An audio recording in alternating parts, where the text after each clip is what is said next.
নমস্কার, সকলকে স্বাগত জানাই স্বাদকর পুষ্টিকর খাদ্যশৈলীতে।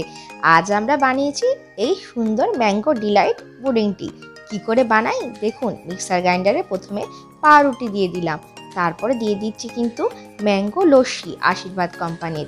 তারপর এর মধ্যে কিছু আমি গোলাপ খাস আমের টুকরো আর কিছু দুধের গুঁড়ো, তার সঙ্গে মিল্ক মেড দিয়ে দিলাম।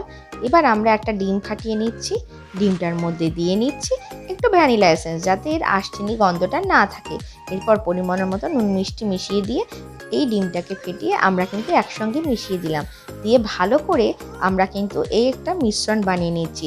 এবার একটা টিফিন বক্সের মধ্যে পুরো এই পুডিংয়ের মিশ্রণটি ঢেলে দিয়ে 20 থেকে 25 মিনিটের জন্য আমরা কিন্তু স্টিমিংয়ে বসিয়ে দিলাম। এরপর তৈরি হয়ে গেল আমাদের ম্যাঙ্গো পুডিংটি, যেটি কিন্তু এই গরমে ঠান্ডা ঠান্ডা খেতে দারুণ লাগে। ঠিক আইসক্রিমের মতো কিন্তু পুষ্টিগুণ সমৃদ্ধ।